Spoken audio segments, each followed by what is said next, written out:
आप देख रहे हैं TNB।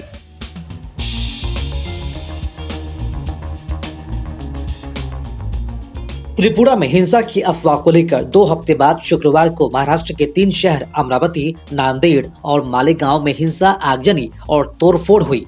पुलिस और उपद्रवियों के बीच भी झड़प हुई, जिसके विरोध में कल यानी कि शनिवार को बीजेपी ने अमरावती में बंद बुलाया था और इसी दौरान एक दुकान को खुली देखकर बीजेपी कार्यकर्ताओं ने उस पर तोड़फोड़ शुरू कर दी थी, जिसके बाद पुलिस ने उन्हें रोकने के लिए लाठीचार्ज भी किया।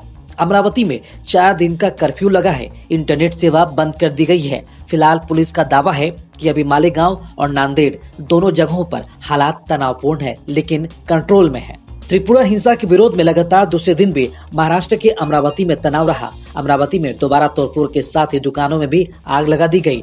आज बीजेपी ने अमरावती में ग्रामीण इलाके में बंद का ऐलान किया है। सवाल ये है कि आखिर त्रिपुरा के नाम पर अमरावती को जलाने की साजिश कौन रच रहा है। बता दें कि लगातार दूसरे दिन अमरावती में पथराव तोड़फोड़ की घटना हुई और दुकानों में आग लगा दी गई। शनिवार को अमरावती में हिंदू संगठनों ने बंद बुलाया था। ये बंद शुक्रवार को कट्टरपंथियों की ओर से हिंसा के विरोध में बुलाया गया था। हालांकि मालेगांव और नांदेड़ में शांति बरकरार है। पुलिस अधिकारियों का कहना है कि अमरावती शहर में हिंसक विरोध प्रदर्शन के बाद CRPC की धारा 144 के तहत लागू कर दी गई है और इंटरनेट सेवाओं को 4 दिन के लिए बंद कर दिया गया है। महाराष्ट्र के DGP संजय पांडे का कहना है कि अगर जरूरत पड़ेगी तो हम ज्यादा फोर्स का इस्तेमाल भी करेंगे।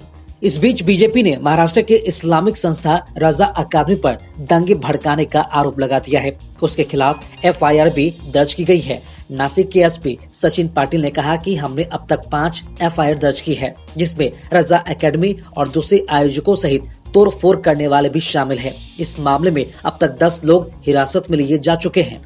वहीं भारतीय जनता पार्टी का आरोप है कि यह महाराष्ट्र में रहने वाले हिंदुओं को डराने की कोशिश की जा रही है, उनके ऊपर दबाव डालने की कोशिश की जा रही है और महाराष्ट्र सरकार उनको पूरी तरह से प्रोटेक्शन दे रही है। त्रिपुरा में जो कुछ हुआ ही नहीं, उसके ऊपर ये लोग इस तरीके से मोर्चे निकाल रहे हैं और सिर्फ हिंदुओं पर ही अटैक हो रहा है, हिंदुओं के ऊपर ही दबाव डाला जा रहा है। और इसका क्या सिग्नल है, वो ये बताना चाहते हैं कि महाराष्ट्र में रहना है तो हिंदुओं को डर कर रहना पड़ेगा। महाराष्ट्र के पूर्व मुख्यमंत्री देवेंद्र फडणवीस के मुताबिक कट्टरपंथी शुक्रवार को बंद के नाम पर धर्म देखकर दुकानों में तोड़फोड़ कर रहे थे। वहीं महाराष्ट्र सरकार में मंत्री नवाब मलिक ने कहा कि जिस तरह से त्रिपुरा में हिंसा हुई और शिया वक्फ बोर्ड के पूर्व अध्यक्ष वसीम रिजवी की किताब को लेकर देश भर में लोगों ने विरोध दर्शाने के लिए बंद का आह्वान किया था, महाराष्ट्र में भी बंद बुलाया गया। लेकिन बंद के बाद 3 जगह पर हिंसा भड़की, कुछ पथराव हुए और पुलिस ने स्थिति को नियंत्रित किया है। बड़ा सवाल ये है कि क्या ये पूरी हिंसा एक सुनियोजित साजिश का हिस्सा थी? आखिर कैसे त्रिपुरा से 2500 किलोमीटर दूर अमरावती इस तरीके से सुलग गया? खबरों में फिलहाल इतना ही। देश और दुनिया की ताज़ा अपडेट्स के लिए लॉगिन करें www.thenationalbulletin.in पर।